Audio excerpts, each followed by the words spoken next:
Yes, hello everyone. Wish you all a very good evening. मेरी voice Audible है सभी को? परफेक्ट। चलिए ग्रेटनेस से स्टार्ट करते हैं। हमारे आगे के कंटेंट को हम पढ़ेंगे।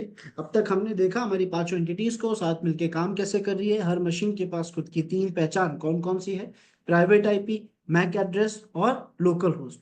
राउटर के पास खुद की तीन पहचान होती है, कौन कौन सी होती है?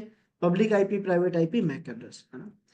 जब भी किसी मशीन को इंटरनेट पे बात करनी होती है तो उसका फ्लो क्या है हमें वो भी देखने को मिला। हमारी मशीन से पैकेट किस मशीन के पास जाएगा, वहां से राउटर के पास जाएगा, फिर रिप्लाई आएगा, हमारे पास आएगा। इसका मतलब हमेशा मेरे राउटर के पब्लिक आईपी से ही लोगों को पैकेट भेजे जाते हैं। अब डाउट हमारे मन में यह था कि सर हमने हमारे ब्राउजर में जाके wscryptech.com लिखा, लेकिन मेरा पैकेट 4.4.4 वाले आईपी पे कैसे पहुंचा, उस सर्वर की आईपी तक कैसे पहुंचा, ये कंसेप्ट क्या है, इसको हमें थोड़ा डिटेल में जाके समझना है ना। सो बिफोर चलिए स्टार्ट करते हैं फिर। यस आकाश। हाँ, सर कल आपने ये बताया था ना कि राउटर एक टेबल बनाता है अपनी, जहाँ पे वो स्टोर करता है आईपी और मैक एड्रेस को। और वो इस चीज को मैनेज कर पाता है एआरपी से।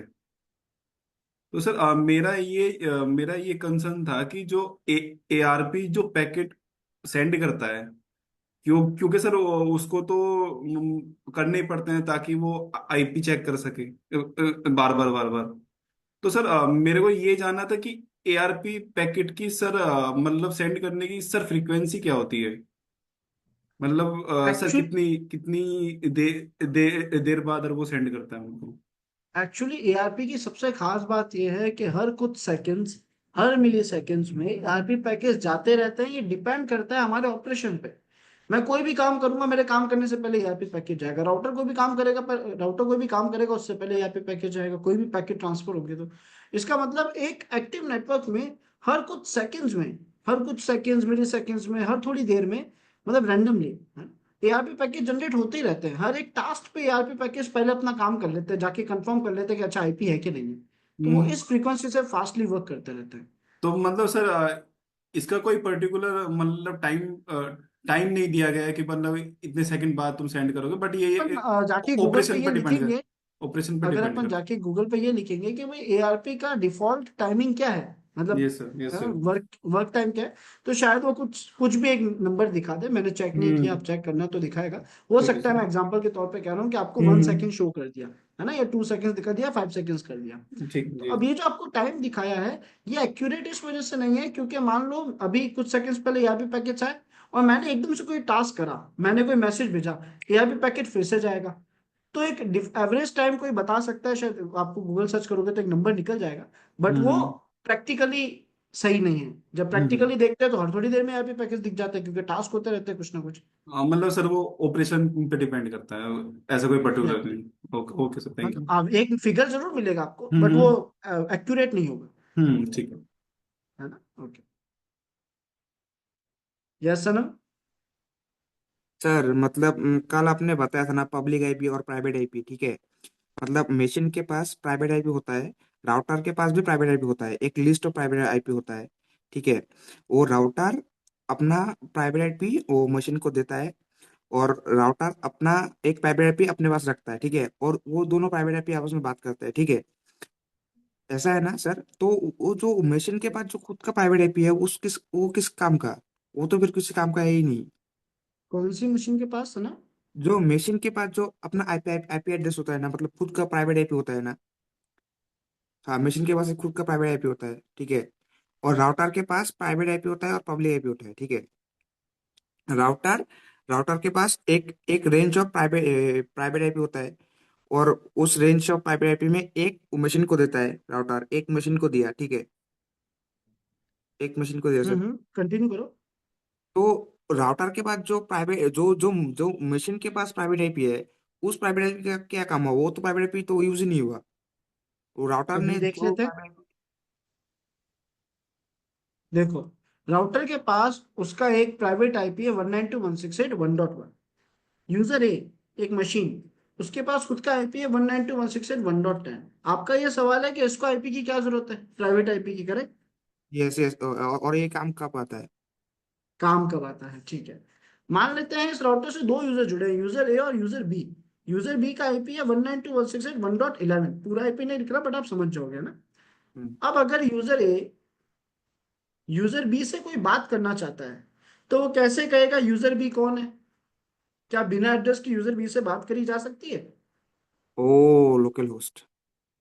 नहीं नहीं है नहीं, ना, मतलब लोकल एरिया नेटवर्क में भी तो ये लोग बात करते हैं। अच्छा चलो, मान लो यूजर ए को यूजर बी से कोई लेना देना नहीं है, क्यों बात करेगा, नहीं नहीं कर रहा नहीं बात, नहीं सर। ठीक है। सर सर, वो तो अब राउटर के थ्रू जाएगा ना, जो राउटर ने प्राइवेट आईपी दिया है उसके थ्रू में जाएगा ना वो मैसेज। मान लो मेरा पैकेट राउटर तक चला गया, है ना। हाँ। मेरा पैकेट राउटर के पास गया, 1.1 के पास गया, मैंने ये बोला है कि भाई मुझे तो यूजर बी से बात करनी है। तो राउटर उस पैकेट को यूजर बी पे कैसे भेजेगा? राउटर को क्या पता यूजर बी कौन है? हो सकता है राउटर फिर से मुझे ही भेज दे पैकेट। सर फिर भी समझ में नहीं आया सर, मतलब। मैं समझाता हूँ। अगर यूजर ए को, मान लेता हूँ यूजर बी से बात करनी ही नहीं है, ठीक है, हम्म। या यूजर बी एग्जिस्ट ही नहीं करता, चलो। यूजर ए राउटर से तो बात करेगा।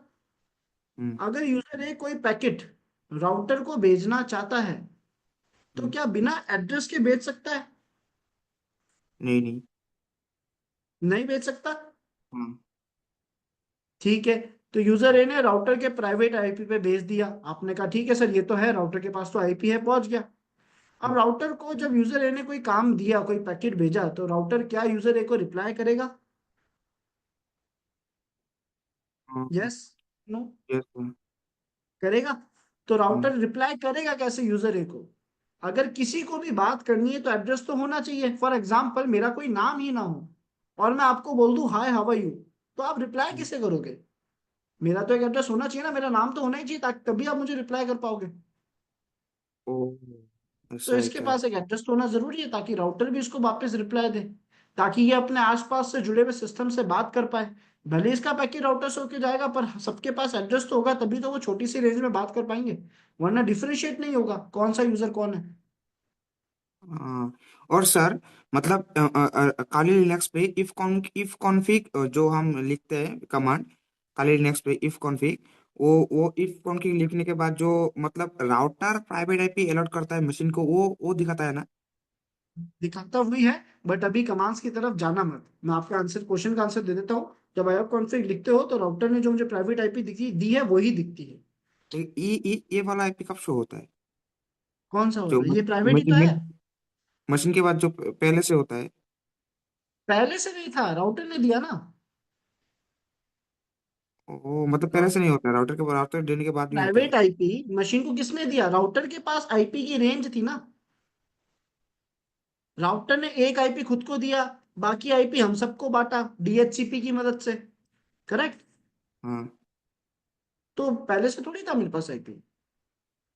Okay okay okay sir, okay sir. Okay, चलो। Thank you sir, thank you. अब सब लोग यहाँ पे ध्यान देना, ठीक है, पूरा फोकस इधर बना के रखना।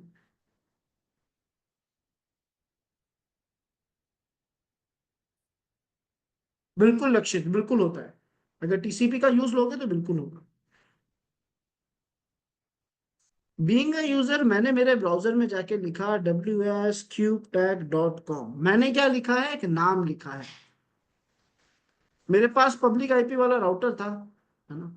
मैंने मेरा पैकेट राउटर को भेजा, राउटर ने अपने पब्लिक आईपी की मदद से वो पैकेट wscubetech के सर्वर पे भेजा, जिसका आईपी 4.4.4.4 है, एग्जाम्पल के तौर पे मान लो। मेरा पैकेट यहाँ पहुंचा कैसे, मैंने नाम लिखा था, ये आईपी तक कैसे पहुंचा।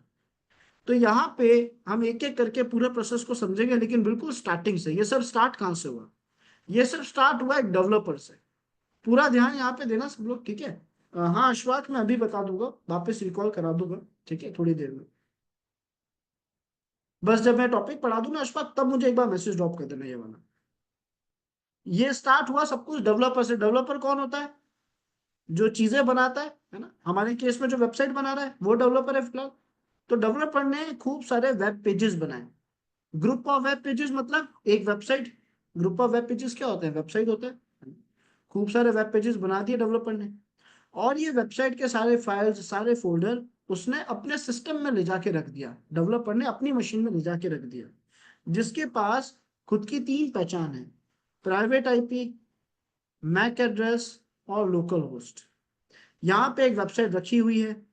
मेरा सवाल ये है कि अगर मैं डेवलपर होता और मैंने मेरी मशीन में मेरी पूरी वेबसाइट बनाई, एक अच्छी सी वेबसाइट बनाई, तो क्या आप लोग, आकाश, लक्षित, अशफाक, है ना, सनम, क्या आप लोग मेरी इस वेबसाइट को एक्सेस कर पाते?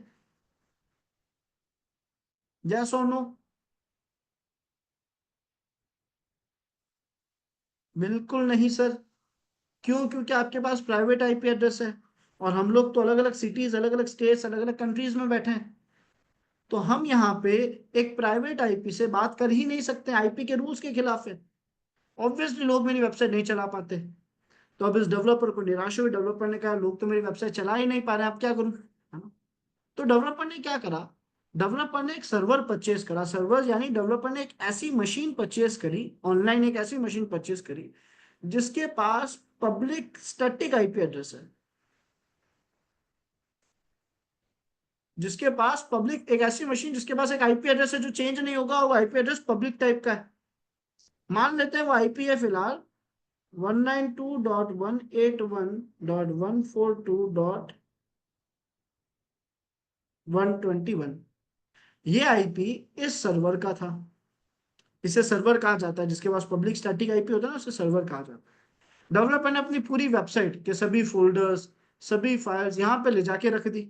क्या अब आप लोग इस वेबसाइट को एक्सेस कर सकते हो, यस और नो? ये आईपी पब्लिक है सर, बिल्कुल कर सकते हैं। अब हम सब लोग इस सर्वर से डेफिनेटली बात कर सकते हैं। बट इशू क्या हुआ कि सर क्या हमें ये आईपी याद रहेगा? क्या आप में से किसी को भी आईपी याद है? कोई मेरे को बता सकता है मैंने आईपी क्या लिखा था? नहीं याद है? अच्छा, मान लो एक आईपी याद कर भी लिया, कितनी बड़ी बात होगी, कर लेंगे। पर क्या इंटरनेट पे एक ही वेबसाइट है? कितनी सारी वेबसाइट है। तो आईपी याद रखना एक यूजर के लिए फिजिबल नहीं था। तो डेवलपर की वेबसाइट पे लोग आ तो रहे थे, बट कम आ रहे थे, क्योंकि लोगों को आईपी याद नहीं हो रहा था। तो अब इसका सॉल्यूशन कैसे करा जाए? तो डेवलपर ने ये देखा, या फिर टेक ने, मार्केट टेक्नोलॉजीज ने या टेक मेकर्स ने ये देखा कि सर हम अपने मोबाइल में आज इतने सारे लोगों से बात कर पाते हैं, है ना। मतलब आज मैं मेरे मोबाइल की मदद से किसी से भी बात कर पाता हूँ, बहुत आसानी से उसे कॉल करता हूँ और उससे बात कर लेता हूँ। कॉल करने के लिए क्या चाहिए होता है, नंबर चाहिए होता है। मान लो एक नंबर लिखा है, कुछ ऐसा नंबर लिखा हुआ है, हाँ? क्या ये नंबर हमें याद रह सकता है? नहीं रह सकता। लेकिन सर हम बात तो फिर भी करते हैं। कैसे करते हैं कि सर हम इस नंबर को एक नाम से सेव कर देते हैं। जब भी मुझे इस यूजर से बात करना होता है, मैं इसका नाम लिखता हूँ, अपना कॉल लग जाता है। ऐसा ही होता है। तो मैंने नंबर को नाम से सेव करा, मेरे लिए प्रोसेस आसान हो गया। उसी तरीके से टेक मेकर्स ने क्या करा, हर एक आईपी के लिए एक नाम रखने की टेक्नोलॉजी इंट्रोड्यूस कर दी कि अब आप आईपी को एक नाम दे सकते हो, और उस नाम को हम कहते हैं डोमेन नेम। क्यों? क्योंकि आईपी याद रखना आसान नहीं था, तो डोमेन नेम आया। जैसे google.com, facebook.com, wscubetech.com, youtube.com, ये सब क्या है, डोमेन नेम है, नाम है, आईपी का नाम। बट आईपी का नाम मिलेगा कैसे? हुआ क्या, डेवलपर को रियलाइज हुआ कि सर नाम तो खरीदना पड़ेगा। तो डेवलपर गया किसी न किसी वेबसाइट पे जो नाम बेचती है, जैसे कि गोडैडी पे। गोडैडी नाम की एक वेबसाइट पे डेवलपर गया। इस वेबसाइट पे जाके डेवलपर ने रजिस्टर करा यानी अपनी सारी डिटेल्स दी, नाम, ईमेल एड्रेस, मोबाइल नंबर, सब वेरीफाई करा खुद को। सारी डिटेल्स देने के बाद उसने एक नाम पसंद करा और खरीद लिया, है ना? तो इसने यहाँ पे एक नाम जो है वो परचेज कर लिया, नाम है ws.com, एग्जाम्पल के तौर पे।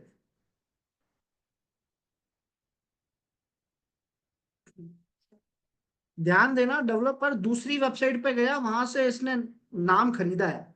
सर्वर उसने दूसरी वेबसाइट से खरीदा है, सर्वर भी खरीदना पड़ा है, ठीक है। ये मशीन उसने खरीदी है, किसी को पैसे देके खरीदी है दूसरी वेबसाइट से। अलग अलग वेबसाइट सर्वर्स देती है, जैसे AWS अमेजोन देता है। गोडैडी से इसने एक नाम खरीदा। जब इसने नाम खरीदा तो गोडैडी ने इसको दिया एक लॉगिन पेज, बहुत अच्छे से देखना सब लोग। लॉगिन पेज जहां पे ये अपना यूजर नेम लिखेगा, अपना पासवर्ड लिखेगा, और जब सही क्रेडेंशियल, सही यूजर नेम और सही पासवर्ड देगा, कौन, डेवलपर खुद, सही यूजर नेम सही पासवर्ड देगा, तो वो एक्सेस करेगा एक पेज को जिसका नाम है डोमेन मैनेजर। डोमेन मैनेजर नाम के इस पेज को एक्सेस कर पाएगा डेवलपर। ये एक ऐसा पेज है जो बेसिकली और कुछ नहीं, ws.com का सेटिंग्स का पेज है। तो जो हमारा डोमेन था ना ws.com, उसकी सारी कॉन्फ़िगरेशंस, उसकी सारी सेटिंग्स इस पेज से मैनेज होती है। अच्छा मुझे एक बात बताओ, अब तक के प्रोसेस में क्या इस सर्वर और इस डोमेन के बीच में कोई भी कनेक्शन है? क्या ये सर्वर और ये डोमेन, क्या ये सर्वर और ये डोमेन के बीच में कोई भी कनेक्शन है?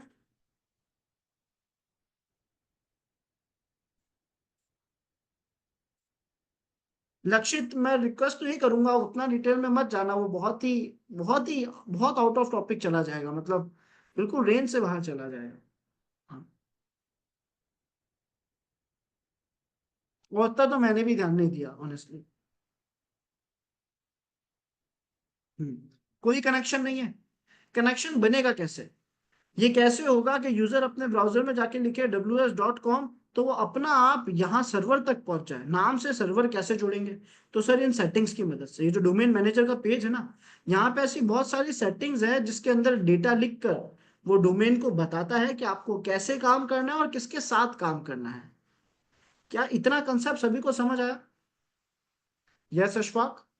सर, इधर आपने जो बोला ना यूजर एंड पासवर्ड, ये देने के बाद क्या हुआ मुझे बिल्कुल कुछ समझ नहीं आया, मतलब अटक गया था मेरा अशफाक इंटरनेट थोड़ा। एक मिनट रुकना ना, एक मिनट देना मुझे।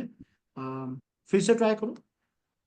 ये जो इधर यूजर एंड पासवर्ड इधर दिया, यहाँ ये वाला देने के बाद मतलब मुझे फिर समझ नहीं आया, कुछ नेटवर्क पूरा मतलब स्टक हो गया था। अच्छा कोई इशू नहीं है। देखो हुआ ये कि भाई मैं एक वेबसाइट पे गया, गोडैडी पे, मैंने खुद को रजिस्टर करा, साइन अप करा, अपने ईमेल एड्रेस सारी डिटेल डाल के वहां लॉगिन करा, देखा जाए तो मतलब रजिस्टर कर दिया, एक नाम खरीद लिया। अब इस नाम से रिलेटेड अगर मुझे कोई भी सेटिंग्स चेंज करनी है, नाम में कोई भी, नाम से रिलेटेड कोई भी काम करना है ना, जो खरीदा है उससे रिलेटेड कोई भी चीजें मैनेज करनी है, तो मेरे पास एक लॉगिन पेज है, वहां मैं अपना यूजर नेम लिखूंगा, पासवर्ड लिखूंगा, तो मैं डोमेन के पेज पे चला जाऊंगा जहां मैं डोमेन को मैनेज कर सकता हूँ, डोमेन मैनेजर का पेज। यहाँ पे मैं डोमेन्स की सारी सेटिंग्स कर सकता हूँ। क्लियर हुआ? चैट में अपडेट कर देना।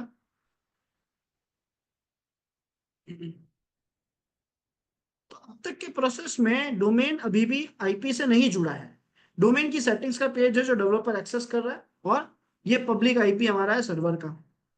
इस पेज में लिखा क्या है उससे पता पड़ेगा आपको कि ये जुड़ते कैसे हैं, यानी इसमें क्या क्या सेटिंग्स है और किस सेटिंग में क्या डेटा लिखा जाता है। ये समझने के लिए हम चलेंगे हमारी पीपीटी की तरफ, so just allow me few minutes, और हम देखते हैं कि उस डोमेन के पेज में लिखा क्या होता है एग्जैक्टली, है ना।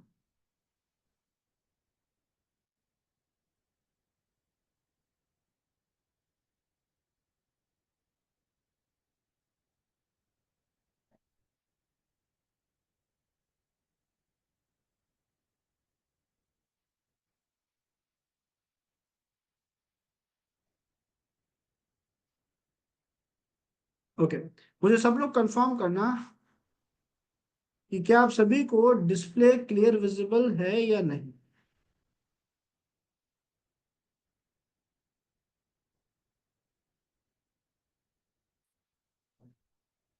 विजिबल है? चलो,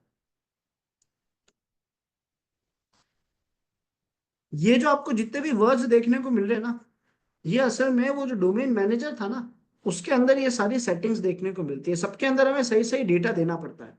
अगर हमने सही डेटा दिया तो मेरा डोमेन अच्छे से काम करेगा, नहीं दिया तो नहीं कर पाएगा। तो किस डेटा में क्या इनपुट दिया जाएगा, किस सेटिंग में क्या लिखा जाएगा, ध्यान रखना। इन सेटिंग्स को रिकॉर्ड्स भी कहा जाता है। जैसे मैं ए सेटिंग कहूं या ए रिकॉर्ड कहूं, एक ही बात है।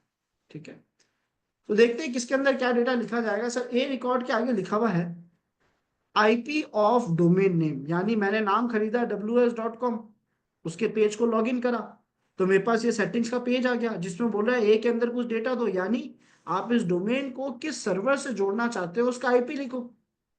तो मैंने भाई हमारा जो सर्वर खरीदा था डेवलपर ने, उस सर्वर का जो भी आईपी था वो यहाँ पे दे दिया। तो अब मेरे डोमेन को पता पड़ गया कि उसको किसके साथ जुड़ना है। करेक्ट, ए रिकॉर्ड में मैंने डोमेन का आईपी दे दिया, डोमेन अपने सर्वर से जाके जुड़ चुका है। अब जाकर फिर आया मेरे पास सी नेम रिकॉर्ड, इसमें क्या डेटा लिखा जाता है सर? तो इसके आगे डेफिनेशन कैरी है फॉरवर्ड्स डोमेन एंड सब डोमेन टू अनदर डोमेन। इसका क्या मतलब है? शायद आप सभी ने इस चीज को एक्सपीरियंस करा हो कि कभी कभार आपके साथ ऐसा होता होगा कि आप किसी वेबसाइट को विजिट कर रहे हो, आप किसी वेबसाइट पे जा रहे हो, लेकिन किसी रीजन से वो वेबसाइट आपको किसी दूसरी वेबसाइट पे रिडायरेक्ट कर दे रही है, किसी दूसरी वेबसाइट पे भेज दे रही है। जैसे मान लेते हैं मैं wscuptech.com की वेबसाइट पे गया, लेकिन उस वेबसाइट पे कोई मेंटेनेंस का काम चल रहा होगा। जब तक वहां काम चल रहा है तब तक मुझे वेबसाइट दिखेगी नहीं। तो अब ओनर नहीं चाहता था, जो डेवलपर थे वेबसाइट के, वो नहीं चाहते थे कि जितने भी लोग उस वेबसाइट पे आ रहे हैं वो बेकार जाए। तो उन्होंने सोचा क्यों ना, जब तक हमारी वेबसाइट नहीं चल रही, हम अपने सारे यूजर्स को अपनी दूसरी वेबसाइट पे रीडायरेक्ट कर दें, दूसरी वेबसाइट पे भेज दें। जैसे learners.wscuptech पे भेज दिया।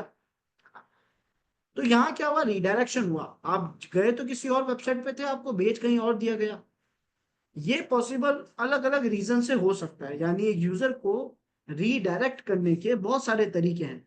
एक तरीका ये भी है, अगर मैंने सी नेम के अंदर मान लो google.com लिख दिया, तो ऐसा करने पे क्या होगा, जब भी कोई ws.com लिखेगा वो सीधा रीडायरेक्ट हो जाएगा google.com पे। ws.com लिखा, एंटर प्रेस करा, तो ws.com की वेबसाइट ओपन नहीं होगी, किसकी होगी, google.com की होगी। क्या है बात सभी को समझ आई?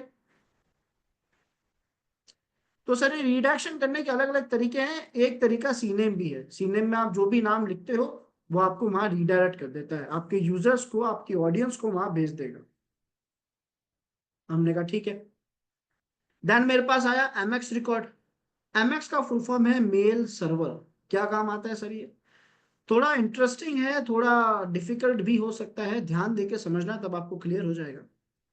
देखो, जब भी आप कोई नाम खरीदते हो ना, जब भी कोई डोमेन नेम खरीदते हैं, जैसे मान लो अगर मैंने डोमेन खरीदा होता wscuptech.com, अगर मैंने ये नाम खरीदा है तो मुझे इस नाम के साथ साथ और भी बहुत सारी सर्विसेज और भी बहुत सारे फंक्शंस मिलते हैं। केवल नाम नहीं मिलता, मैं जब हम नाम खरीदते हैं ना, और भी बहुत सारी चीजें मिलती है। जैसे सर, इस नाम के मदद से, इस डोमेन नेम की मदद से आप बहुत सारे ईमेल अकाउंट्स बना सकते हो। पहला फायदा, ईमेल अकाउंट जैसे आप सब लोग देखते होंगे कि जब भी आपको किसी कंपनी से मेल आता है ना, तो उस कंपनी का ईमेल एड्रेस ऐसा नहीं होता। कैसा? आशीष@gmail.com नहीं होगा। जब भी कोई कंपनी से आपको मेल आएगा, उसका ईमेल एड्रेस ऐसा नहीं दिखेगा। कैसा दिखेगा? ऐसा दिखेगा, आशीष@wscuptech.com। अब ये wscuptech.com कैसे दिख रहा है? हम सबके तो जीमेल दिखाता है। क्योंकि सर, जो भी आप नाम खरीदते हो वो नाम आपको ये ताकत देता है कि उसके बिहाफ पे आप कई सारे ईमेल अकाउंट्स बना सकते हो। काफी सारे, मेरे हिसाब से बेयर मिनिमम 500 तो होंगे, बट फिर भी चेक करना पड़ेगा, मुझे भी एक्यूरेट नहीं पता है। डेवलपर्स का काम होता है, डेवलपर को पता होता है। इतना है कि ईमेल अकाउंट्स बहुत सारे मिलते हैं। ठीक है। तो नाम खरीदा, नाम के साथ खूब सारे ईमेल अकाउंट्स बनाने की ताकत मिली, जितने ईमेल बनाने बनाओ, है ना। और ये ईमेल ऐसे दिखते हैं और आपको ऐसे मेल आते भी हैं। लेकिन इशू क्या हुआ कि इन मेल्स को, ये जो बाय डिफॉल्ट मुझे ईमेल अकाउंट्स मिले ना, मान लो मैंने ये यूजर बनाया, इस यूजर को मैनेज करने के लिए, लोगों को मेल भेजने के लिए, लोगों से मेल रिसीव करने के लिए जो मुझे बाय डिफॉल्ट सॉफ्टवेयर दिया जाता है वो एक बहुत ही पुराना सॉफ्टवेयर है ना, जिसमें ज्यादा फंक्शंस नहीं है। लोगों को मेल भेजने के लिए, लोगों से मेल रिसीव करने के लिए एक बहुत पुराना टूल है जो ज्यादा अच्छा नहीं है। अब एज अ कंपनी मैंने नाम खरीदा, मैं टेक में काम कर रहा हूँ, तो मैं भी तो वही टेक्नोलॉजीज यूज लेना चाहूंगा जो मार्केट में लोग यूज ले रहे हैं। फॉर एग्जांपल, अगर आज आपको किसी को मेल भेजना है तो आप कौन से सॉफ्टवेयर के जरिए भेजोगे? यस एवरीवन, अगर आपको आज कोई भी मेल भेजना है किसी को भी, कौन से सॉफ्टवेयर के जरिए भेजोगे? या तो जीमेल या आउटलुक या थंडरबर्ड, यही तीन यूज लोगे, है ना। तो बीइंग अ कंपनी मैं पुराना सॉफ्टवेयर क्यों यूज लूं? मैं भी तो मार्केट में जो टेक्नोलॉजीज वर्क कर रही है उनको यूज लेना चाहूंगा, अपडेटेड रहने के लिए, लेटेस्ट फंक्शन और फीचर्स यूज लेने के लिए। तो भले ही मुझे ईमेल अकाउंट इसने दिए, बट मैं तो अब इस ईमेल को जीमेल सॉफ्टवेयर के जरिए यूज लेना चाहता हूँ। मैं चाहता हूँ कि अब मेरी मेलिंग जीमेल के जरिए हो, तो मुझे उससे परमिशन तो लेनी पड़ेगी कि नहीं लेनी पड़ेगी?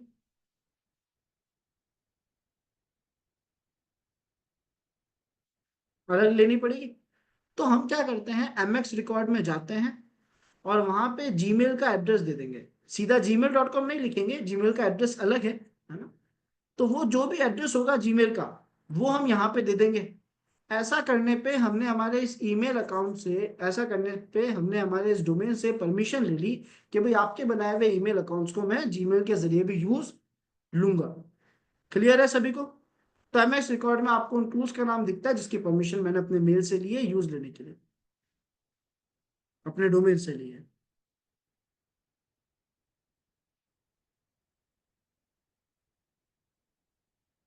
जब हम एक डोमेन खरीदते हैं उसके साथ मुझे ईमेल बाय डिफॉल्ट मिलते हैं, उसके फंक्शंस होते हैं कि आप इतने ईमेल्स तो बना ही सकते हो बाय डिफॉल्ट, है ना। फिर मेरे पास आता है टीएक्सटी रिकॉर्ड। टीएक्सटी रिकॉर्ड का कहना है कि ये एक ऐसा रिकॉर्ड है जहां पे कोई बाउंडेशन नहीं है। टेक्स्ट रिकॉर्ड, टीएक्सटी यानी टेक्स्ट रिकॉर्ड, ये कह रहा है आपको जो लिखना है लिखो। ये कमेंट की तरह है भाई, आज किसी वीडियो के नीचे हम जो कमेंट चाहे कर सकते हैं, जो चाहे लिख सकते हैं, ये भी वैसा है।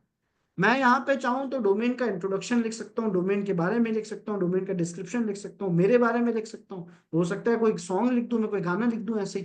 कोई बाउंडेशन नहीं है, कोई रिस्ट्रिक्शंस नहीं है। ये नॉर्मल टेक्स्ट है जिसमें एडमिन जो चाहे लिख सकता है। ये टीएक्सटी रिकॉर्ड का काम है। क्लियर हुआ सभी को यहाँ तक?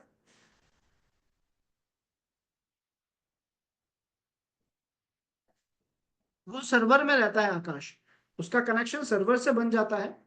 लेकिन जब मैं जीमेल से कनेक्ट करूंगा तो फिर मैं जीमेल को परचेस करूंगा, जी सूट होता है जीमेल सूट, वो परचेस करूंगा, मुझे अपना स्टोरेज स्टोरेज सब कुछ मिलेगा। ठीक है, बाय डिफॉल्ट मेरे सर्वर में डेटा स्टोर होता है तब तक।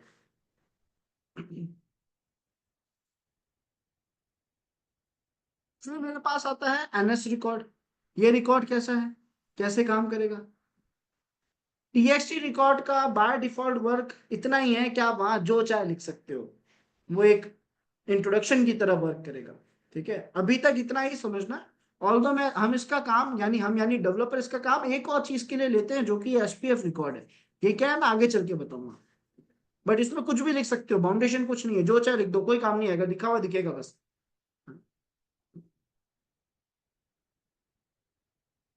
फिर आता है नेम सर्वर। इसमें एक इंटरेस्टिंग बात हमें समझनी है। अगर आप कोई भी डोमेन, अच्छा मैं आपको एक और बात बताता हूँ, ये सारी चीजें मैं आपको क्यों पढ़ा रहा हूँ, क्योंकि क्या होता है, हम बढ़ते हैं हमारे पहले मॉड्यूल पे। पहला मॉड्यूल है हमारा फुटप्रिंटिंग एंड रिकॉग्निसेंस, जिसका मतलब है इंफॉर्मेशन गैदरिंग। तो हम अपने विक्टिम यानी अपने टारगेट से रिलेटेड बहुत सारा डेटा कलेक्ट कर लेते हैं। डेटा कलेक्ट कर लिया, अब हमें यही नहीं पता है कि उस डेटा में से क्या काम का है और क्या नहीं है। मान लेते हैं मेरे को एक सॉफ्टवेयर मिल गया जो कह रहा है मैं आपको बहुत अच्छी इंफॉर्मेशन ला के देता हूँ सर। मैंने कहा ठीक है, सॉफ्टवेयर को रन करा, उसने डेटा ला के दे दिया। बट जब मुझे पता ही नहीं है कि उस डेटा में क्या काम का है क्या नहीं है, वो डेटा मुझसे क्या क्या रहा है, जब मुझे वो डेटा पढ़ना ही नहीं आता है, उसका यूज ही नहीं पता है, तो क्या वो मेरे कहीं से भी काम आ सकता है? मैं उसको कहीं भी यूज ले पाऊंगा? हो सकता है काफी डेटा तो मैं रिकॉर्ड ही नहीं करूंगा, मुझे लगेगा काम का नहीं है, मैं स्किप कर दूंगा क्योंकि मुझे पता नहीं है वो है क्या। या फिर मैं हर डेटा को इंपॉर्टेंट मानता चला जाऊंगा भले ही वो काम का ना हो। तो ऐसा ही कुछ वेबसाइट्स है जो मुझे डोमेन से रिलेटेड डेटा लाके दिखाती है। यही A record, CNAME, MX, TXT, NS, SO, PTR. जब ये रिकॉर्ड्स दिखते हैं तो हमें समझ नहीं आता इनका यूज क्या है, इनका काम क्या है, इनमें से क्या डेटा काम का है क्या नहीं। तो अगर अब हमने समझ लिया और हमारे सामने फ्यूचर में डेटा आता है तो हम देख पाएंगे कि क्या क्या चीज हमसे क्या कहना चाह रही है, और उसके हिसाब से हम उसमें से इंफॉर्मेशन ले पाएंगे। तो सेम उसी तरीके से जब हम किसी डोमेन का डेटा देखने जाते हैं तो उसके एनएस रिकॉर्ड में हमें कुछ ऐसा लिखा हुआ देखने को मिलता है, ns1.ws.com।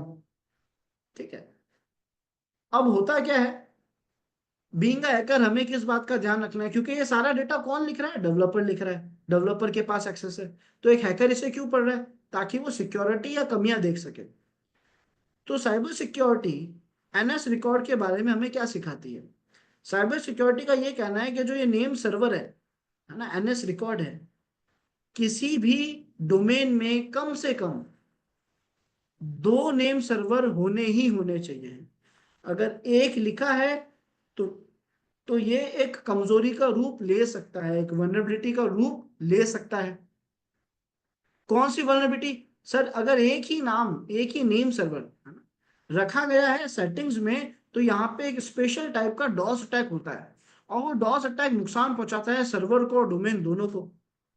तो इस डॉस अटैक से बचने के लिए हमें ये कहा, डॉस अटैक एक ऐसा अटैक होता है जिसमें खूब सारे पैकेज भेजे जाते हैं ताकि सामने वाली मशीन मिसबिहेव करे, है ना, वो हैंग हो जाए, इजी लैंग्वेज में कहूँ तो। खैर, हमें ये समझना है साइबर सिक्योरिटी क्या कह रही है, किसी भी डोमेन में कम से कम 2 नेम सर्वर होने ही होने चाहिए, हमें ये ध्यान रखना है। तो अगर आज मैंने किसी डोमेन का डेटा देखा, वहां पे नेम सर्वर में एक ही नेम सर्वर लिखा हुआ है, तो मैं ओनर को उसी वक्त रिपोर्ट करूंगा कि आपके पास कम से कम 2 नेम सर्वर्स होने चाहिए, जो कुछ ऐसे देखेंगे। एक तो हो गया ns1.ws.com, एक हो जाएगा ns2.ws.com। इस हिसाब से हर एक वेबसाइट के, हर एक डोमेन के कम से कम 2 नेम सर्वर्स होने चाहिए, हमें इस बात का ध्यान जरूर रखना है। क्या ये बात सभी को क्लियर है? कभी भी एक नेम सर्वर दिखेगा, इंस्टेंट डेवलपर को बताना है सर 2 नेम सर्वर होने चाहिए। बहुत अच्छे।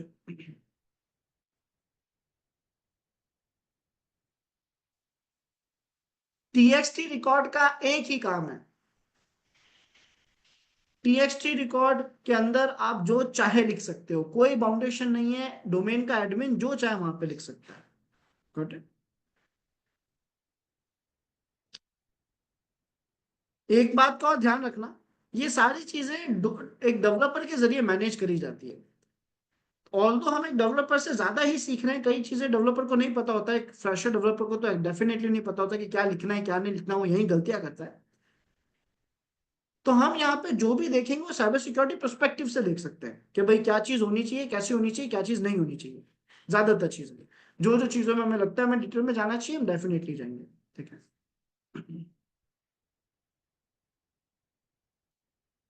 बेनिफिट ऐसे करते हैं आकाश, कि आपका जो डेटा आएगा, ये उस डेटा को एक तरीके से, कुछ पर्टिकुलर नेटवर्किंग प्रोटोकॉल्स होते हैं, ये उस डेटा को तोड़ेगा।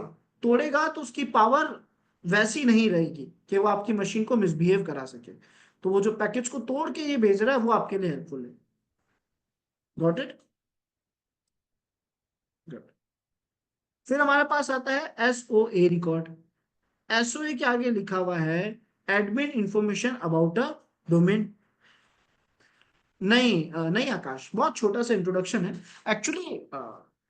इनका भी केवल डेफिनेशन डेफिनेशन होता है, लेकिन मैं आप लोगों को इस बारे में थोड़ा डिटेल में बताने की कोशिश कर रहा हूँ ताकि आप थोड़ा ज्यादा ग्रैब कर पाओ। अदरवाइज ये सारी चीजें एक डेवलपर सीखता है, आप देखोगे प्रैक्टिकल लेवल पे जब इनको यूज लेने जाओगे तो आप देखोगे कि हमारे तो उतना काम आ ही नहीं रही। हम तो शायद ऊपर ऊपर से डेटा लेके और ये देख लेंगे कि अच्छा ईमेल आ रहा है, अच्छा मोबाइल नंबर लीक हो रहा है, अच्छा एक नेम सर्वर है, दैट्स इट। मैं समझ रहा हूँ आपकी बात, मैं इसको और इजी करके समझाने की कोशिश, तो और कैसे कर सकते हैं, चलो एक कोशिश करते हैं, है ना, बट डिटेल में नहीं जा पाएंगे, मैं आपको फिर भी बताता हूँ। हम्म, नहीं अशफाक, वो मुझे डिसाइड करने दो। देखो, क्या होता है कि ये एक सर्वर है या ये एक यूजर है, यूजर ने कहा कि इसे वेबसाइट एक्सेस करनी है, तो इसकी मशीन से पैकेज जनरेट होता है और वो जाता है। अब उसने क्या लिखा, डोमेन का नाम लिखा ws.com। ये ws.com के पैकेज बीच में एक एंटिटी के पास जाएंगे जिसका नाम डीएनएस है, जिसके बारे में अभी हम पढ़ेंगे। ये डीएनएस जाता है हमारे नेम सर्वर्स के पास, और यहां पे जाके एक स्पेशल फाइल ढूंढता है जिसका नाम है जोन फाइल। इसको मैं थोड़ी देर से समझाऊंगा, बहुत सारी न्यू टर्म्स है, थोड़ा सा वेट करना है ना अशफाक, शायद कुछ समझ आ जाए। आकाश, थोड़ा सा वेट करना, शायद इस बारे में थोड़ी देर में समझ आ जाए। बहुत सारे न्यू टर्म्स है ना, अभी कंफ्यूजन हो जाएगा आपके लिए, थोड़ा वेट करो फिर बता दो।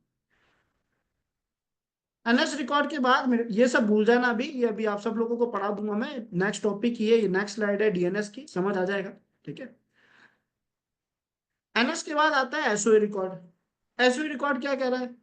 Admin information about a domain, कि सर आपका डोमेन का जो ओनर है वो वहां पे अपनी कुछ कांटेक्ट डिटेल्स रख देता है कि इन केस इन फ्यूचर अगर डोमेन में कोई दिक्कत आती है तो कनेक्ट किससे करा जाए। कोई तो अथॉरिटी होनी चाहिए जिससे कनेक्ट करके बोला जाए कि सर आपके डोमेन में इश्यूज है, आपके डोमेन में दिक्कत दे रहा है, कोई काम नहीं कर रहा, कोई चीज का प्रॉब्लम आ रहा है।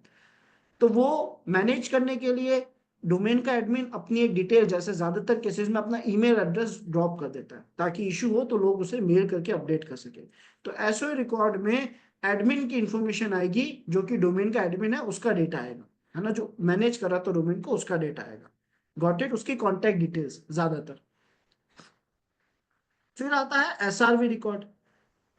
इस रिकॉर्ड की डेफिनेशन कह रही है specific port for specific services. क्या कह रहा है कि सर हर एक सर्वर में कोई ना कोई पोर्ट तो ओपन होगी ही होगी नेटवर्किंग में बात करने के लिए। कौन सी पोर्ट ओपन है और उस पर क्या सर्विस चल रही है, ये डेटा आपको एसआरवी रिकॉर्ड के जरिए देखने को मिल सकता है। लेकिन सिक्योरिटी कहती है कि दिखना नहीं चाहिए। सिक्योरिटी क्या कह रही है? कि साइबर सिक्योरिटी कहती है कि एसआरवी रिकॉर्ड का डेटा नॉर्मल यूजर्स को नहीं दिखना चाहिए, क्योंकि हम इस बात से बहुत अच्छे से अवेयर हैं कि ये डेटा एक हैकर को मिलना कि एक मशीन में कितने पोर्ट्स ओपन है, वहां सर्विस कौन सी चल रही है, ये हार्मफुल हो सकता है। हमने अपने फर्स्ट डेमो में इसी तरीके से सिस्टम हैक करा था। ओपन पोर्ट्स पता पड़ी, सर्विस पता करा, कमजोर देखा सबसे रास्ता और अटैक कर दिया। तो कभी भी एक हैकर को ये डेटा नहीं मिलना चाहिए, जितना कम हो उतना कम मिलना चाहिए कि एक सर्वर में कितनी पोर्ट्स ओपन है, वहां क्या क्या चल रहा है। एसआरवी रिकॉर्ड ये डेटा दे सकता है। अगर एसआरवी रिकॉर्ड के जरिए हमें डेटा देखने को मिल रहा है तो वो कमजोरी है, नहीं होना चाहिए, क्योंकि एसआरवी का डेटा प्राइवेट होना चाहिए, ये नहीं विजिबल होना चाहिए सबको। ये हम देखने की कोशिश कैसे करते हैं ये मैं आपको कुछ देर में बता दूंगा। समझ आया सभी को? ये आपको बताएगा कौन सी पोर्ट्स ओपन है, उस पर कौन सी सर्विसेज चल रही है। नहीं बताना चाहिए, डेटा नहीं दिखना चाहिए। अगर ये डेटा दिख जाता है तो वो कमजोरी है। देन मेरे पास आता है एक और बहुत इंटरेस्टिंग रिकॉर्ड, पीटीआर। देखो जहां जहां मैं कहूंगा ना रिकॉर्ड इंटरेस्टिंग है उस पर ध्यान देना, वो आपके लिए यूजफुल है। पीटीआर रिकॉर्ड कैसे काम का है? पीटीआर के आगे लिखा हुआ है provides domain name in reverse lookup. इसका मतलब क्या है? पीटीआर रिकॉर्ड का ये कहना है कि मान लेते हैं एक हैकर आया, हैकर ने कुछ स्पेशल टाइप के पैकेट्स, नेटवर्किंग वाले पैकेट्स भेजे WS.com को कि भाई मुझे आपका डेटा चाहिए। अगर पीटीआर रिकॉर्ड के अंदर मैंने google.com लिख दिया, ऐसा कुछ नहीं होता सूरज, है ना, कमजोरी से मिलती है एक्सेस, पोर्ट से एक्सेस नहीं मिलता। अगर सिस्टम में कमजोरी है तो हैकर को एक्सेस मिलेगा, वो कोई भी पोर्ट हो सकती है, पर ऐसी कोई पोर्ट नहीं है जिसके ओपन होने पर सिस्टम का पूरा कंट्रोल मिल ही गया आपको, नहीं। केवल पोर्ट के ओपन होने से कंट्रोल नहीं मिलता, कमजोरी होने से मिलता है। ध्यान देना सब लोग यहाँ पे। जब एक हैकर ने नेटवर्किंग का एक पैकेट भेजा, इस पैकेट का काम है जिस भी मशीन पे जाएगा उसका डेटा लेकर आएगा, है ना, कि भाई ये पैकेट किस मशीन पे पहुंचा, उसका नाम क्या है, उसका आईपी क्या है, ऐसी डिटेल्स लेकर आएगा।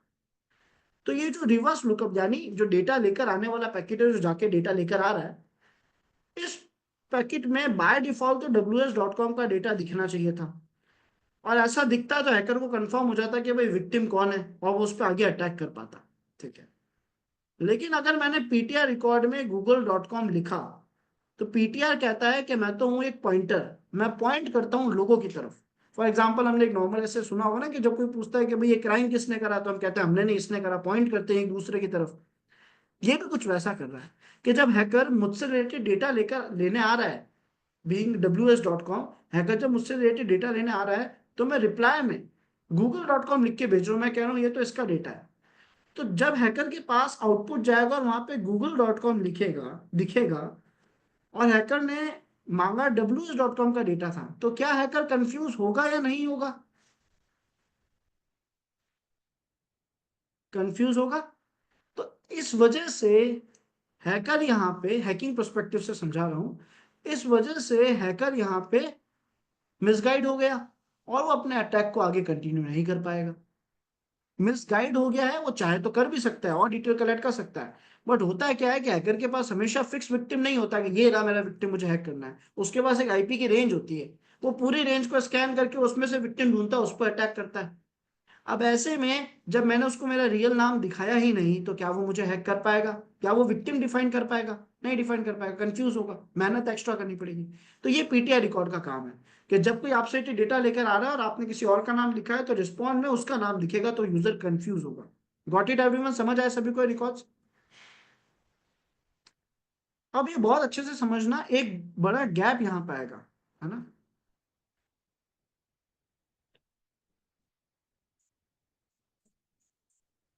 जो भी नाम लिखा होगा वही दिखाएगा, ठीक है, जो भी नाम होगा। ध्यान रखना, मैं रीडायरेक्ट नहीं हो रहा। मैंने लिखा ws.com, तो मेरे पास वेबसाइट ws.com की ही आएगी। लेकिन नेटवर्किंग के कुछ पैकेट्स होते हैं, आईसीएमपी पैकेट्स है और भी कुछ अलग अलग तरीके के पैकेट्स हैं, जो जाते हैं और नाम लेकर आते हैं कि हाँ ये आईपी किसका है, जिसको हम डीएनएस लुकअप कहते हैं, एक तरीके, नॉट पूरा कंप्लीट लुकअप, डीएनएस ग्रैबिंग कहते हैं। कुछ ऐसे पैकेज होते हैं, वो डेटा नॉर्मल यूजर को इससे कोई फर्क नहीं पड़ेगा, कुछ भी नहीं पता पड़ा, नॉर्मल यूजर अपने ब्राउजर में जा रहा है, google.wscryptech.com लिख रहा है, वेबसाइट चल रही है बराबर। जब हैकर कुछ पैकेज भेज रहा है डेटा कलेक्ट करने के लिए, उन पैकेज के रिस्पॉन्स में उसको नाम में google.com दिख रहा है, तो वो उसे कंफ्यूज कर रहा है। Got it? हाँ आकाश, यूजिंग आईपी ज्यादातर। Okay. पता है सबसे बड़ा कंफ्यूजन क्या है? मेरे माइंड में भी है, आप लोग इसे सॉल्व करने की कोशिश करना, देखते हैं सॉल्व होता है या नहीं होता है। हमने ये समझा कि डेवलपर ने एक सर्वर खरीदा, एक नाम खरीदा, ठीक है। यहां ध्यान से देखना, डेवलपर ने जो नाम खरीदा है, डेवलपर ने जो नाम खरीदा है, उसे एक्सेस करने के लिए डेवलपर को भी लॉगिन करना पड़ रहा है, करेक्ट। लॉगिन करने के बाद डोमेन मैनेजर के पेज में पहुंच रहा है वो, और यहां जाके ए रिकॉर्ड, एमएक्स, टीएक्सी, एनएस, एसओ, सारे रिकॉर्ड्स का डेटा दे रहा है। व्हाइट बोर्ड से कोई भी कुछ नहीं छेड़ेगा, ठीक है। व्हाइट बोर्ड पे कर्सर आने ही मत देना, अपने कर्सर व्हाइट बोर्ड से हटा लो, बाहर क्लिक कर दो।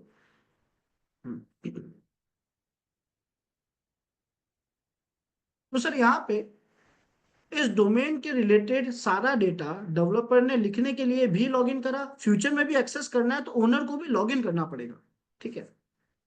अगर एक नॉर्मल सा यूजर अपने ब्राउजर में जाके लिखता है ws.com, तो अब ये नाम आईपी में कन्वर्ट होता कैसे है? तो यहां यूज होता है डीएनएस। अच्छा डीएनएस क्या है, तो डीएनएस का इंट्रोडक्शन भी दिखा देता हूं आप लोगों को पहले। डीएनएस का फुल फॉर्म है डोमेन नेम सिस्टम, ठीक है। ये है क्या एग्जैक्टली बताते हैं, इसकी पहला पॉइंट क्या कह रहा है, डीएनएस का full form domain name system है। इसे एड्रेस बुक ऑफ इंटरनेट भी कहा जाता है ना। एड्रेस बुक ऑफ इंटरनेट क्यों कहा जाता है? क्योंकि सर ये हर एक नाम को आईपी में ट्रांसलेट करता है, यही बताता है कि कौन से नाम के पीछे क्या आईपी छुपा हुआ है, कौन से नाम को कौन सी आईपी से जुड़ा हुआ है, ये बात ये बताता है हमें। और एक फोर्थ पॉइंटर लिखा है जो आपको अभी जस्ट नहीं समझ आएगा, लेकिन थोड़ी देर में आ जाएगा, पर एक बार इसको रीड आउट कर लेते हैं। पॉइंटर कह रहा है stores all data in form of records in zone file. कह रहा है जोन फाइल में सारा डेटा रिकॉर्ड कर रहा है, कुछ ऐसा कह रहा है, ये क्या मतलब है अभी समझ आ जाएगा। यहां तक कि तीन पॉइंटर्स देखो तो वो कह रहा है कि डीएनएस डोमेन नेम सिस्टम एक ऐसा सर्वर है जिसका काम है नाम को आईपी में कन्वर्ट करना। ये ट्रांसलेट करता है आईपी को नाम में, इसको सब पता है कौन सा नाम किस आईपी से जुड़ा हुआ है। तो हमने इसे इमेजिन करा कि ये क्या कर रहा होगा।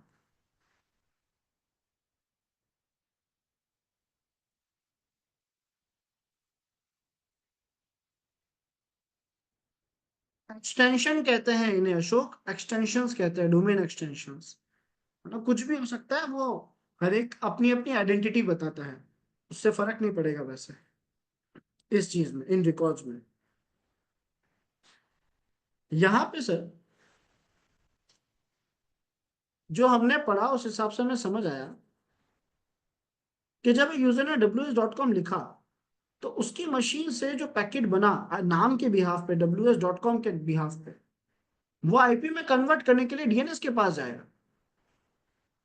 तो क्या इसका मतलब डीएनएस नाम को आईपी में कन्वर्ट कर रहा है? तो क्या इसका मतलब इस नाम, इस डीएनएस को, इस पेज का एक्सेस है? क्या लगता है आप लोगों को, क्या डीएनएस के पास इस डोमेन मैनेजर पेज का एक्सेस होगा?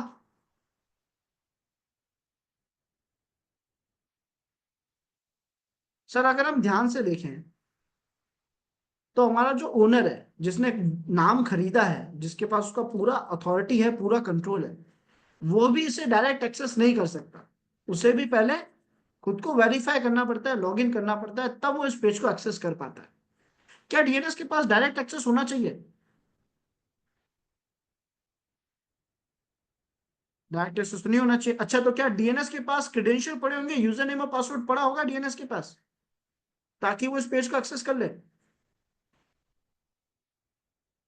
थिंक, सोचो, कोशिश करो सोचने की।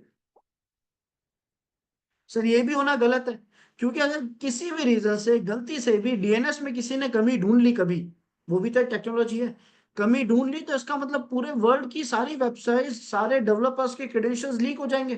करेक्ट? बहुत ज्यादा डेंजरस हो जाएगा, ऐसा तो नहीं होना चाहिए, है ना? तो यहाँ पे क्या होगा, डीएनएस का डेटा क्लियर कैसे होगा? समझा नहीं मैं तर्जुमे। बाइजू नाम से जो भी जुड़ा है, मैंने व्हाइट बोर्ड यूज लेने से मना किया था ना, व्हाइट बोर्ड में कोई भी तरीके का मॉडिफिकेशन मत करो, पूरा ध्यान टॉपिक पे दो। अब ऐसा मत करना, ठीक है?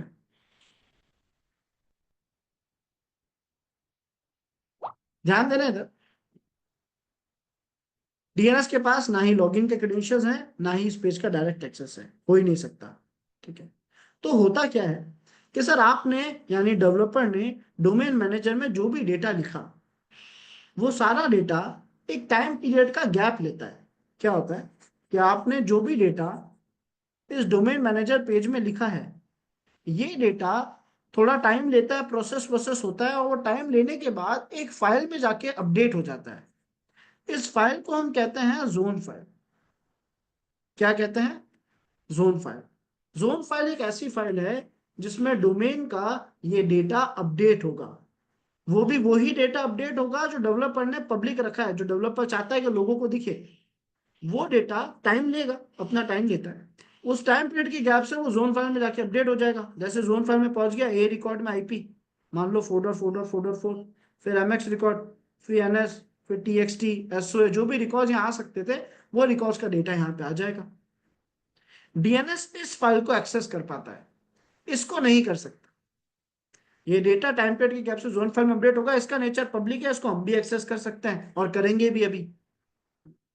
तो ये जोन फाइल की मदद से हमें सारा डेटा देखने को मिलता है। क्या इतना बात क्लियर हुआ सभी को? तो डीएनएस को पता पड़ता है, अच्छा wh.com का आईपी ये है, तो वो हमें वहां भेज देता है। क्लियर? क्या हम इस चीज को देख सकते हैं? क्या ये जोन फाइल का डेटा हम भी देख सकते हैं? तो हमने क्या करा, विजिट करा हमारे ब्राउजर को, और यहाँ पे जाके लिखा डीएनएस लुकअप। मेरे पास कुछ वेबसाइट आई, एक से ज्यादा वेबसाइट ओपन करूंगा ताकि ज्यादा डेटा मिले, आप अच्छे से समझ पाओ कंसेप्ट को। पहली वेबसाइट में गया, इसमें अपना डोमेन नेम लिखा, जैसे मान लो wscubetech.com। ठीक है? अब यहाँ ध्यान से देखना, पहली बात तो हमने जो रिकॉर्ड पढ़े थे, अब जो डेटा मेरे पास आया मैं समझ पाऊंगा, या आप लोग मुझे बताओगे कहाँ पे क्या लिखा है? ये क्या बताना चाह रहा है? ए रिकॉर्ड में क्या लिखा हुआ है? क्या मतलब ए रिकॉर्ड का?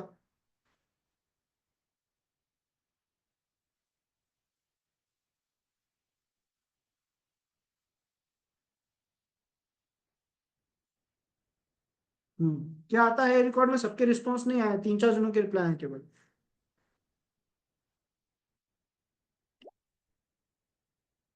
बहुत अच्छे। सर्वर का आईपी। अब खास बात क्या है, अगर आप आईपी से पहले देखोगे तो amazon का आइकन बना हुआ रहा है। इससे हमें एक चीज समझ आती है कि ये जो सर्वर था जिसका आईपी था, ये amazon के जरिए दिया गया सर्वर है, यानी एक AWS सर्वर है। amazon ने जो सर्वर्स बना रखे हैं, AWS amazon वेब सर्विसेज, ये उसका सर्वर है। तो हमें ठीक है, सर्वर और आईपी भी मिल गया हमारी वेबसाइट का। फिर हमने स्क्रॉल डाउन करा तो यहाँ पे 4 टाइम्स ए रिकॉर्ड भी लिखा है, जिसके बारे में मैंने आपको अभी तक नहीं बताया है। मैं आइडिया दे देता हूँ, अभी समझा देता हूँ, यहाँ तक पहुंचे हैं तो। असल में मार्केट में IPv4 टेक्नोलॉजी भी है, IPv6 टेक्नोलॉजी भी है। बस गैप ये है कि V6 अभी 100% अडॉप्ट नहीं हुई है। बहुत जगहों पर अडॉप्ट V6 हुई नहीं है अभी। इसी वजह से आप देखोगे, आपको ज्यादातर सर्वर्स में IPv4 एड्रेस ही देखने को मिलेगा। लेकिन अगर किसी सर्वर के पास IPv6 एड्रेस है और हम उसे यूज लेना चाहते हैं, तो 4 टाइम्स ए रिकॉर्ड में IPv6 एड्रेस लिखा जाता है। ए रिकॉर्ड में IPv4 एड्रेस आता है। आपका आपके सर्वर के पास IPv6 एड्रेस है, वो यूज हो रहा है, सही से टनलिंग कर रहा है, तो फिर आप 4 टाइम्स ए रिकॉर्ड में IPv6 एड्रेस लिख दोगे। यानी यहाँ पे क्या आएगा? आईपी आएगा लेकिन V6 वाला आएगा। क्लियर है? फिर आया सीनेम। सीनेम खाली है, इसका मतलब क्या है? सीनेम के खाली होने का मतलब क्या है? आईपी का नाम, नाम कहाँ है? डोमेन का आईपी आएगा ना, डोमेन की सेटिंग्स है सारी तो। सी नेम खाली होने का मतलब क्या है?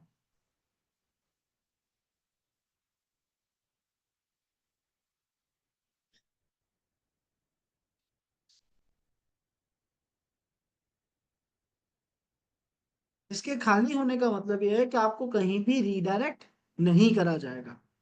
Got it? क्लियर हुआ? सीने में कोई डोमेन नहीं है, मुझे कहीं रीडायरेक्ट नहीं करा जाएगा। मैं डब्ल्यू क्यूब टेक पे जाऊंगा, डब्ल्यू क्यूब टेक पे ही पहुंचूंगा, किसी दूसरी वेबसाइट पे नहीं पहुंचूंगा। गुड। TXT रिकॉर्ड जो चाहे लिखा जा सकता था। अब बताता हूं SPF रिकॉर्ड क्या है। देखो, TXT में तो जो चाहे लिख सकते हो, हाय हेलो, अपने बारे में लिखना, डोमेन के बारे में लिखना, कोई गाना लिख दो, कोई बाउंडेशन नहीं है, जो चाहे लिखना है, कमेंट की तरह है। लेकिन डेवलपर्स क्या करते हैं, ताकि, क्योंकि हमने क्या करा, कंपनी के नाम का ईमेल अकाउंट लिया, उसको जीमेल के जरिए यूज ले रहे हैं। लेकिन अगर मैं जीमेल की मदद से और कंपनी का ईमेल ashish@wscubetech.com, इस ईमेल एड्रेस से अगर मैं लोगों को मेल भेजता हूं और मेरे मेल स्पैम में जा रहे हैं, या फिर मुझे डर है कि कोई मेरे मेरे नाम से, ASHISH@WSCubeTech नाम से फेक मेल लोगों को ना भेज पाए, या फेक मेल डिफाइन हो जाए, तो उसके लिए SPF रिकॉर्ड बनाया गया है। ये क्या करता है? ये आपके मेल की ऑथेंटिसिटी को बना के रखता है। तो पहली बात तो SPF रिकॉर्ड लिखने से कंपनी के सारे ईमेल एड्रेसेस को स्पैम में जाने के चांसेस थोड़े कम हो जाते हैं। एक दो सेटिंग्स और है, उससे और कम हो जाएंगे, है ना। दूसरा, कोई मेरे नाम से अगर फेक मेल भेजेगा, तो ये SPF रिकॉर्ड की मदद से पता पड़ जाता है कि ये मेल फेक है और ये मेल रियल है। ठीक है। कैसे पता पड़ता है? तो सर, इसने कुछ स्पेशल वर्ड्स दे दिए, ये इसने कुछ स्पेशल टर्म्स लिख दी। ठीक है। एक स्पेशल नंबर दे देगा, और वो जब भी कोई यूजर किसी फेक मेल सर्वर के जरिए मेल भेजेगा ना, वहां ये डेटा नहीं होगा। लेकिन अगर कोई मेल रियल डोमेन से अगर मेल भेज रहा है कोई, तो वहां पे कुछ ऐसे डेटा लिखा हुआ होगा जिससे पता पड़ जाएगा कि हाँ, ये जेन्युइन है। इन शॉर्ट, अपने मेल की ऑथेंटिसिटी बनाने के लिए TXT रिकॉर्ड में SPF रिकॉर्ड लिखा जाता है, ताकि मेल स्पैम में ना जाए, लोग हमारे नाम से फेक मेल ना भेज सके। ये डेवलपर ही करता है। क्लियर है? अब MS रिकॉर्ड में हमें क्या ध्यान रखना था, कि कम से कम कितने नेम सर्वर्स होने चाहिए एक वेबसाइट में? कम से कम कितने होने चाहिए? 2 होने चाहिए। तो क्या ये सिक्योरिटी वाइज हमारे लिए सही है?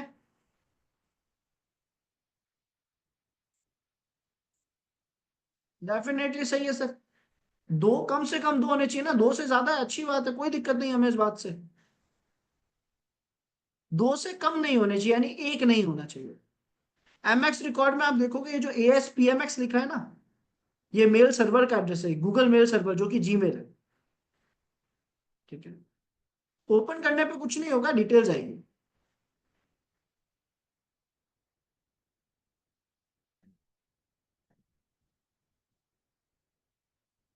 ठीक है।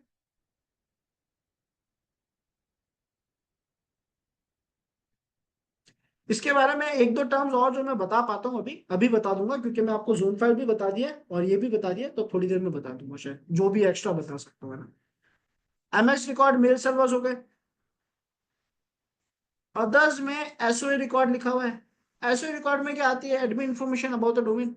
तो यहाँ पे आप देखोगे एक ईमेल एड्रेस ड्रॉप करा हुआ है कि अगर कल कोई इशू होता है तो आप इस ईमेल पे अपडेट कर सकते हो।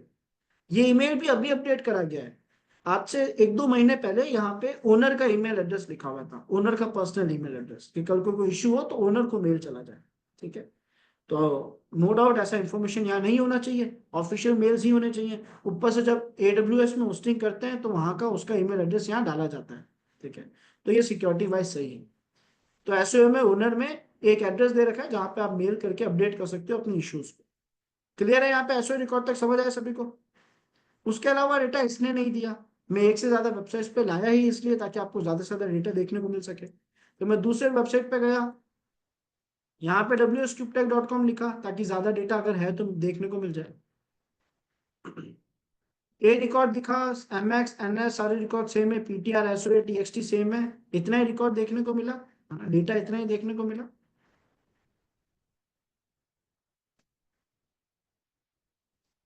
तीसरे इसमें गया, यहाँ भी लिखा wscubetech.com।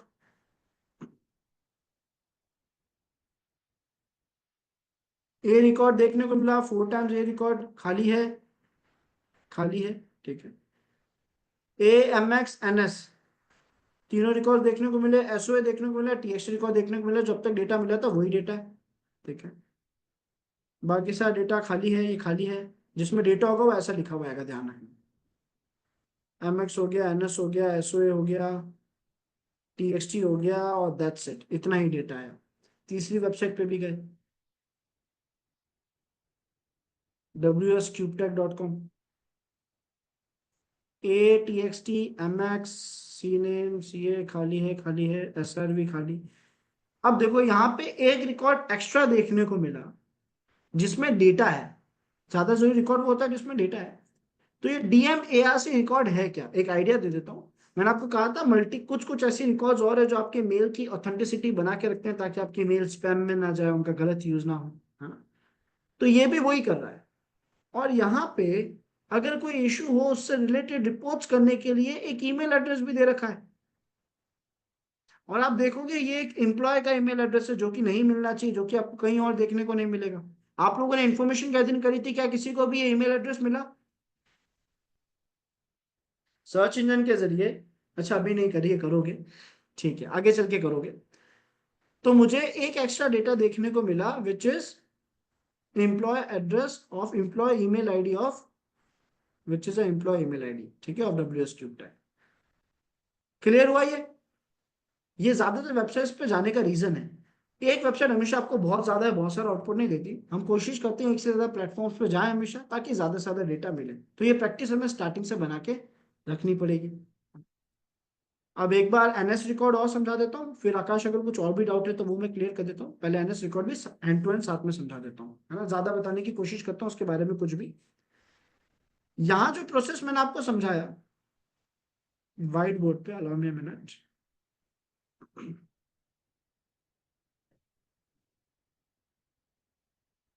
यहाँ जो प्रोसेस मैंने आपको बताया इसमें मैंने कहा कि DNS जोन फाइल के पास जाता है। ठीक है। इसमें एक कैच है। कैच क्या है? कि DNS डायरेक्ट जोन फाइल के पास नहीं जाता है। DNS जाता है नेम सर्वर्स के पास। असल में जोन फाइल जो है ना, ये लिंक्ड रहती है, जुड़ी रहती है नेम सर्वर्स के साथ में। अब नेम सर्वर्स है क्या? कि एक डोमेन से सर्वर तक पहुंचने के लिए बीच में कुछ और सर्वर्स दे दिए गए। ठीक है। बीच में कुछ और सर्वर्स दे दिए गए जो आपके पैकेट को यहां तक पहुंचाएंगे, नो डाउट। ठीक है। बट ये बीच में आपके एक सपोर्टर की तरह वर्क कर रहे हैं आपके डेटा को वहां तक पहुंचाने के लिए। इनके अलग अलग यूज है वेब टेक्नोलॉजीज के बिहाफ पे, है ना। हमारे लिए इनका मेन यूज वेब टेक्नोलॉजी के बिहाफ पे क्या क्या यूज है उतना डिटेल में मैंने भी नहीं देखा। आप सबको भी रिक्वेस्ट करूंगा कि अभी ऐसे मत जाना, वरना वेब डेवलपमेंट साइड में बहुत एंटर हो जाओगे। साइबर सिक्योरिटी बिहाफ पे इनका यूज हमारे लिए क्या है कि सर आप जो पैकेज भेजते हो, जो भी आप नेटवर्किंग में बातचीत करने के लिए पैकेज भेज रहे हो, डोमेन के जरिए सर्वर तक जाएंगे। तो डोमेन से सर्वर तक जब ये पैकेज जा रहे हैं, तब यहाँ पे अगर पैकेज का फ्लो फास्ट हुआ और ज्यादा पैकेज हुए, तो एक स्पेशल टाइप का डॉस अटैक बनेगा जिससे सर्वर हैंग करेगा, मिसबिहेव करेगा। इससे बचने के लिए अगर मेरे पास मल्टीपल नेम सर्वर्स हैं, तो वो इन पैकेज की स्पीड को मैनेज कर लेंगे बांट के। जब है ना, अगर इस मशीन पे अगर आज आपको मैं एक ही बार में 10 टास्क दे दूं, है ना, कोई एक ही बार में कोई 10 काम दे दूं, तो आपके लिए वो करना बहुत डिफिकल्ट हो जाएगा। यही अगर मैं आपको वो टास्क दो दो करके भेजता हूँ, तो आपके लिए उन्हें मैनेज करना आसान हो जाता है। तो ये कुछ ऐसे वर्क करता है। ऐसा करने की वजह से डॉस अटैक से आप बचते हो, ये साइबर सिक्योरिटी का पॉइंटर है। इसके अलावा नेम सर्वर वेब टेक में और क्या क्या काम आ सकते हैं, ये मतलब जनरली मैंने भी इसमें कभी नहीं चेक करा, ना ही अपना इंटरेस्ट दिखाया। आप लोगों को फिर भी मन में डाउट आता है तो एक बार जाके जरूर चेक कर सकते हो। बट देखना कि बहुत ज्यादा वेब टेक्नोलॉजीज की तरफ मत घुस जाना, मतलब हैकिंग का बेस छोड़ के उस तरफ डाइवर्ट मत हो जाना, वरना डाइवर्जन आ जाएगा। यस आकाश, क्लियर हुआ? हाँ सर, ये तो सर क्लियर हो गया मेरा। सर मैं ये पूछ रहा था, एक सेकंड सर, आप स्लाइड ऊपर करेंगे यहीं पे सर, बोर्ड पे। सर जहाँ हमने गोडैडी से हमने एक सर एक डोमेन नेम लिया हमने, ठीक है। यहाँ पे उसने हमको लॉगिन पेज दिया, ठीक है। तो सर मैं ये जानना चाहता हूँ, इस जो लॉगिन पेज की जो क्रेडेंशियल होंगी, वो सर स्टोर कहाँ पे होंगी? इसी के पास, इसी के डेटाबेस में। अच्छा, इसी के इसी के उसमें। तो सर अगर बाय चांस गोडैडी अगर कोई सर लूपहोल हुआ ऐसे, तो सर पता नहीं कितने domain sir server sir leak हो जाएंगे। Definitely, definitely, definitely. ये ठीक। तो है, ये बात सच है कि अगर गोडैडी हैक हो जाता है, गोडैडी का डेटाबेस हैक हो जाता है, तो फिर सारे डोमेन्स का डेटा हैक हो जाएगा। बस आज के टाइम में अच्छी बात क्या है कि मान लो आपके पास मेरा यूजर नेम भी है, पासवर्ड भी है, तो फिर ओटीपी भी तो होना चाहिए, मल्टी फैक्टर ऑथेंटिकेशन है। तो हाँ सर, ये तो सिक्योरिटीज हैं, ऐसा नहीं है है। खराबी हो गया सब, लेकिन जाएगा सबका डेटा, ये बात तो सच है। ठीक, ओके सर।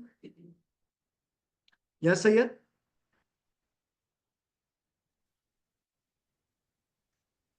सर बीच में हाँ मैं सैयद, मैंने डिस्कनेक्ट हो आपका गया था। मैसेज पढ़ा।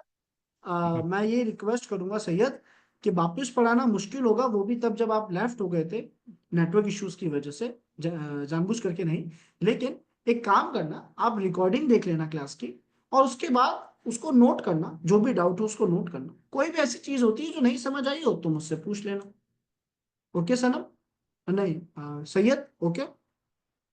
चलो ग्रेट। हाँ, ऐसा कभी किसी के मतलब बड़ा गैप गैप आ जाता है ना नेटवर्क का, तो फिर कोशिश करना कि क्लास की रिकॉर्डिंग्स देख लो, क्योंकि वो एक बेटर प्रोसेस है।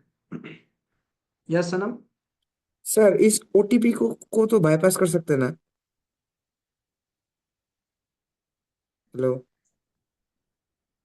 हेलो? हाँ भी कर सकते हैं और ना भी कर सकते हैं। हाँ भी है और इसका आंसर जवाब ना भी है। अगर कुछ प्रॉपर वैलिडेशंस लगा रखे हैं तो नहीं होता ओटीपी बाईपास, लेकिन अगर नहीं लगा रखे हैं तो ओटीपी बाईपास होता है।